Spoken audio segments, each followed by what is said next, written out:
Life बिल्कुल सही चल रही होती है, व्यूज़ रेगुलर जितने आते हैं उतने आ रहे होते हैं, उतने में एक हरामज़ादा जर्नलिस्ट आके ये न्यूज़ ब्रेक कर देता है कि Messi is returning to Barcelona. अब भाई मेस्सी फैंस बावले, हम बावले, क्योंकि हमें भी क्लिक्स चाहिए, तो थोड़ी सी मिंटिंग करेंगे आज मेस्सी के नाम पे, बात करेंगे जेडन सैंचो के ऊपर और यूनाइटेड के ट्रांसफर टारगेट्स के ऊपर, प्लस चेल्सी ने जो आतंक मचाया हुआ है और यूएफए के जो नए रूल्स आए हैं उसके हिसाब से चेल्सी ने कितना बढ़िया गैम्बल खेला है। तो देखो यार, फेब्रिजो रोमानो के भी हाल ही में रिपोर्ट आई थी कि मेस्सी का कॉन्ट्रैक्ट जो खत्म होने वाला है उसकी अपॉर्चुनिटी देखते हुए अल नसर, जिस क्लब में रोनाल्डो है, उसके सबसे बड़े राइवल अल हिलाल ने मेस्सी से कांटेक्ट करने की कोशिश की थी और वो मेस्सी को 300 मिलियन का कॉन्ट्रैक्ट पर ईयर के हिसाब से ऑफर कर रहे थे। लेकिन मेस्सी अभी सऊदी लीग में जाने के लिए तैयार नहीं है एंड मेस्सी यूरोप में रहकर ही फुटबॉल खेलना चाहते हैं। कल न्यूज़ ब्रेक कर दी भाई, जेरार्ड रोमेरो जो कि बार्सिलोना फैंस के बहुत ज़्यादा चहीते बन गए थे पिछली ट्रांसफर मार्केट में जब समर विंडो आई थी। क्यों? क्योंकि उन्होंने रफीनिया की न्यूज़ ब्रेक की, उन्होंने स्ट्रीम्स वगैरह की, तो वहाँ पर ना हर एक न्यूज़ उन्होंने ब्रेक की थी ऑलमोस्ट सच हो गई थी। अब आप ये कह सकते हो कि कुछ जर्नलिस्ट माउथपीस होते हैं आपके सर्टेन क्लब्स के हायरकी के, और आप कहीं ना कहीं ये चीज़ बोल सकते हो कि यही कुछ करने की कोशिश की जा रही है जेरार्ड रोमेरो की तरफ से। अब देखो, समझने वाली बात यह है कि लपोर्ता एक पॉलिटिशियन है।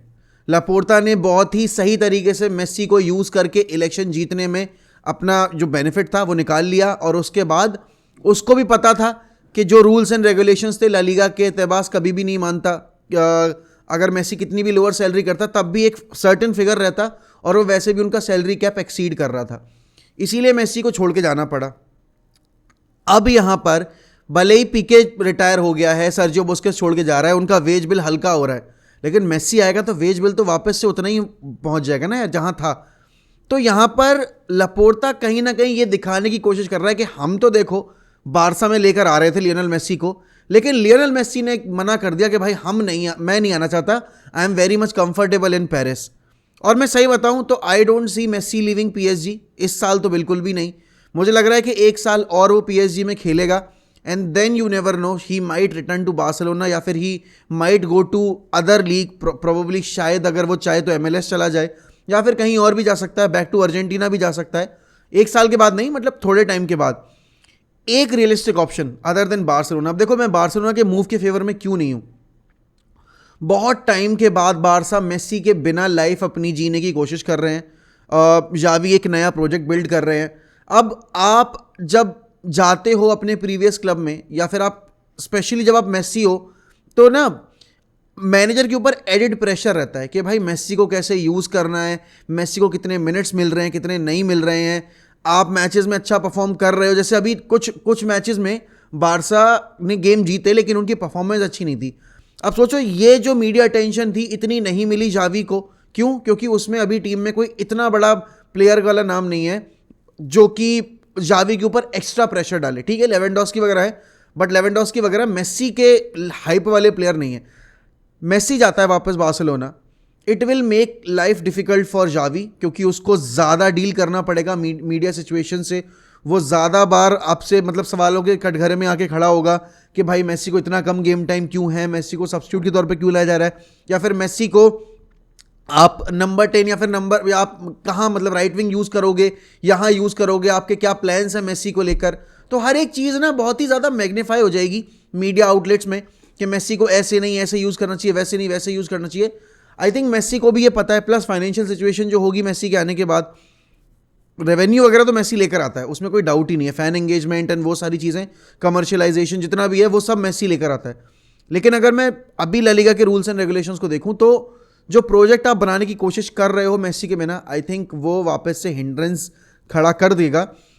एक इस स्टेज पर अगर मैं मेस्सी के पर्सपेक्टिव से देखूं, उसे एक ऐसा क्लब चाहिए जो कि स्टेबल सिचुएशन में हो, जो कि उसको उससे ज़्यादा डिमांड ना करे और उसको अपॉर्चुनिटी दे बड़ी ट्रॉफीज जीतने की। I think everyone would love to see Messi in Premier League, and Premier League की हाइप जो है एंटरटेनमेंट वाइज, जिस तरीके से हम प्रीमियर लीग को ट्रीट करते हैं, अगर उसमें मेस्सी मैन सिटी चला जाता है, आई थिंक प्रीमियर लीग के लिए बहुत बड़ा बूस्ट होगा ये। प्लस आप कह सकते हो एक जो सबकी फैंस की वो चाह है कि मेस्सी को प्रीमियर लीग में खेलते देखना है, वो पूरी हो जाएगी। एंड डेफिनेटली एक ऐसा सिस्टम जहां मेसी सबसे ज़्यादा कंफर्टेबल होगा, सारी अगर लीग्स की बात करूं मैं, तो वो other than Barcelona is man city itself, क्योंकि वहां पर भाई जिस बंदे ने उसको डेब्यू दिया, जिस बंदे ने डेब्यू तो नहीं मतलब जिस बंदे ने उसको मॉन्स्टर बनाया, वो बंदा उसको वापस से मैन सिटी में मिल रहा है। एंड एक वो होती है ना जोड़ी, जो शायद ये दोनों मिलकर वो काम कर दें जो इन्होंने बार्सिलोना के लिए किया था,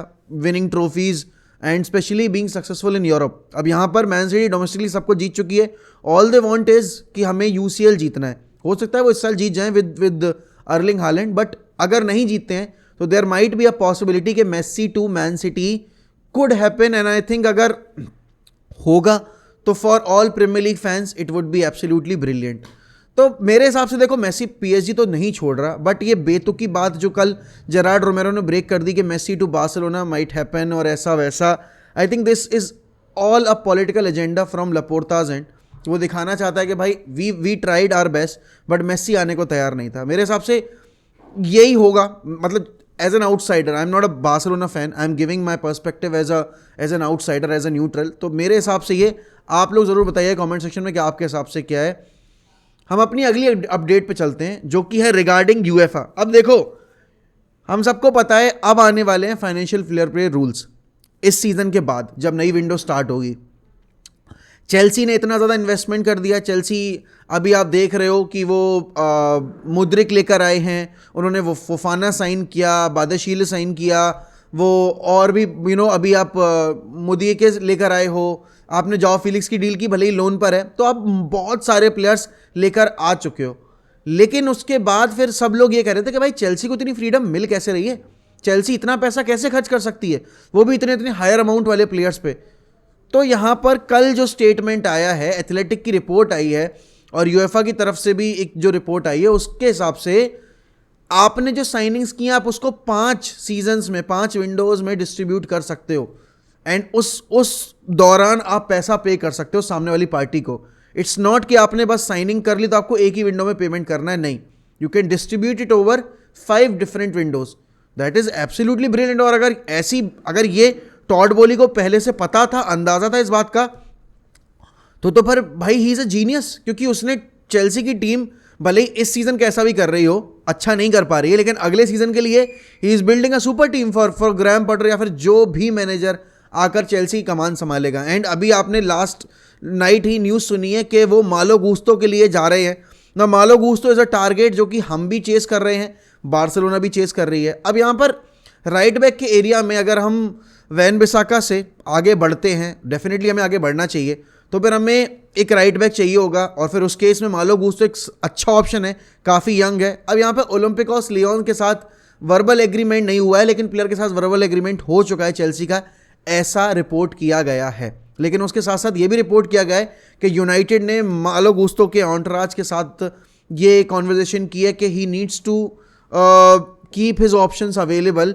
और हम समर में आएंगे, तब तक के लिए वेट करो। और जो कि रिपोर्ट आई है रिसेंट, लियोन भी नहीं बेचने को तैयार है मालो गुस्तो को अभी इस विंटर मार्केट में, एंड वो समर में ही कोई भी डिसीजन लेंगे रिगार्डिंग मालो गुस्तो। लेकिन अगर प्लेयर फोर्स करेगा क्लब को तो उसको बेचना पड़ेगा। आई थिंक चेल्सी अब देख रही है कि उनकी जो अटैकिंग फ्रंट है वो उन्होंने लोड कर ली है, अब उनको रीस जेम्स का एक बैकअप चाहिए है, या फिर आप ये कह सकते हो रीस जेम्स की एब्सेंस में उन्हें एक प्लेयर चाहिए जो कि उस पोजीशन पे खेल पाए। तो मालो गुस्तो एक अटैकिंग फुल बैक है जिसके ऊपर मैंने वीडियो बना भी रखी है, जेरेमी फ्रिंकपोंग, मालो गुस्तो और आपके डिएगो डेलो के बीच में कौन सा हमारे क्लब के लिए बेटर रहता, वो वाली वीडियो मैंने बनाई थी कि how Malo Gusto and Jeremie Frimpong can give competition to Diogo Dalot. तो यहाँ पर भाई देखो, अटैकिंग फ्रंट में तो Malo Gusto is brilliant, and defence में भी he is okay, he is not as good as Reece James, और डिएगो डेलो कंपैरिजन में भी उसका जो वर्क रेट डिफेंसिवली वो भी उतना अच्छा नहीं है।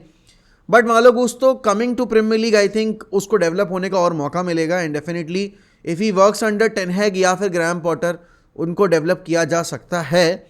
ग्राहम पॉटर के लिए टीम यहाँ पर रेडी की जा रही है। I think it's now up to Graham Potter के वो रेस्ट ऑफ द सीजन में कैसे परफॉर्म करने वाले हैं इस टीम के साथ।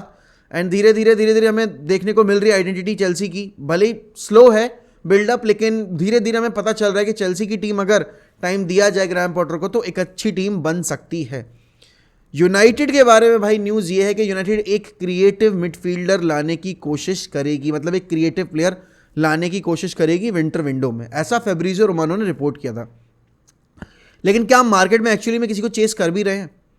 मेरे हिसाब से नहीं कर रहे हैं। बस आप ये कह सकते हो कि हमारे लिए एक नई साइनिंग की तरह जेडन सैंचो की जो वापसी हुई है वो ज़रूर आप ट्रीट कर सकते हो, क्योंकि Antony has been really frustrating अभी फ्यू वीक्स में। एंड जेडन सैंचो का अगर आप अभी आपके हुलिया देखो तो आपको पता चलेगा उस बंदे ने वेट लॉस किया है, उस बंदे का जो फैट लॉस है वो आपको उसके फेस पे दिख रहा है। एंड ना सिर्फ फेस पे दिख रहा है, वो he is much leaner, he is looking much sharper, much brighter. तो I just can't wait Jadon Sancho to be there out on the pitch. और अभी हम सबको पता है कि हमारे पास इस सीज़न की सबसे बड़ी अपॉर्चुनिटी अगेंस्ट नॉटिंघम फॉरेस्ट आ रही है कैराबाओ कप में। हम दोनों लेग जीतेंगे तो will enter into the finals.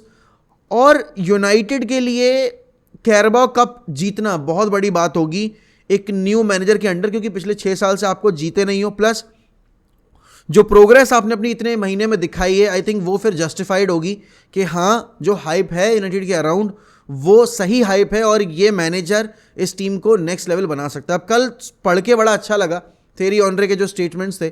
अब देखो एक आर्सेनल जो फॉर्मर आर्सेनल प्लेयर हैं, Arsenal legend and Premier League legend है, वन ऑफ द बेस्ट थे अपने टाइम में, वो कह रहे हैं कि I never thought that United will be giving this level of competition to Arsenal while playing at Emirates। वो भी 6 महीने के टेन्योर में ही टेन हैग इस टीम को इतना बढ़िया बना देंगे, क्योंकि last year we had no identity, चाहे हम किसी भी टीम के अगेंस्ट खेल रहे थे। फॉरगेट अबाउट आर्सेनल, हम तो जो 20th पोजीशन में बैठी थी टीम उसके अगेंस्ट भी परफॉर्म नहीं कर पाते थे। तो डेफिनेटली इंप्रूवमेंट बहुत ज़्यादा है। And as I said last night, जो लास्ट वीडियो में भी मैंने बोला था, और कल वही चीज़ थेरी ऑनरे ने भी बोली है कि इस टीम आर्सेनल टीम के ऊपर प्लेइंग स्टाइल को डेवलप करने के लिए आर्टेटा ने 3 साल काम किया है। और यहाँ पर यही टीम जो यूनाइटेड की है उस पर 6 महीने में इतना इंप्रूवमेंट दिखाया टेन हैग ने। तो better days are coming for United. अगर इस इंसान को बैक किया जाए मार्केट में, इसको प्लेयर्स ला के दिए जाए इसके मुताबिक, तो भाई ये team under Ten Hag can be one of the best teams. And definitely signs आपको दिख रहे हैं, जो आप ट्रेजेक्ट्री देख रहे हो टीम की वो बिल्कुल पॉजिटिव डायरेक्शन में मूव हो रही है। तो every one should be excited. And United के फैंस को बस थोड़ा ग्राउंडेड रहो, हम्बल रहो। ये जो डार्बी विन के बाद उड़ने लगे थे, अब आपने देख लिया आर्सेनल से हम हारे हैं, वी प्लेड रियली वेल। तो थोड़ा सा रियलिस्टिक रहना चाहिए, कैरी अवे मत हुआ करो ज़्यादा कि आपने मैच जीत लिया तो you are competing for the Premier League title. We still are not good enough to compete for the Premier League title. हमें अभी बहुत इंप्रूवमेंट करना है। जैसे कि टेन हैग ने बोला, it's not just about quality on the pitch, it's about the mentality on the pitch as well. तो वो सब चीज़ें हमें इंप्रूव करनी पड़ेंगी। And that is it. And देखो अभी जेडन सैंचो की जब वापसी होगी ना, तो एंटनी के ऊपर प्रेशर बनेगा कि now I have to deliver. तो तब देखना है मुझे कि टीम में जब एक इंक्लूजन होगा एक्स्ट्रा, तो कौन सा प्लेयर कितना अपना इनपुट जो है वो बढ़ाता है, अपनी पोटेंशियल को और ज़्यादा पुश करता है एंड अपने आप को पुश करता है अच्छा परफॉर्मेंस देने के लिए। बट हैविंग सेड दैट, आप लोग बताइए कि आपके हिसाब से Messi to Barcelona is possible और नॉट, या फिर would you take Messi at Barcelona considering all the scenarios. Also Jadon Sancho की वापसी से आपकी क्या उम्मीदें हैं वो बताइए। एंड क्या चेल्सी इस मार्केट में किसी और को साइन करेगी या नहीं करेगी? एंजो फर्नांडिस वाले टॉपिक को मैंने टच नहीं किया, because I don't think Enzo Fernandez will join Chelsea winter में। He might join Chelsea summer में, शायद प्री एग्रीमेंट हो जाए समर के लिए, but I don't see him coming to Chelsea in the winter. बाकी keep supporting 1MUFC, kindly subscribe to 1MUFC। We are very close to 53 K या 52 K, I don't remember the number exactly, but please subscribe, like this video and comment down below about your thoughts. तब तक मिलते हैं अगले video में। Bye bye, take care, sayonara.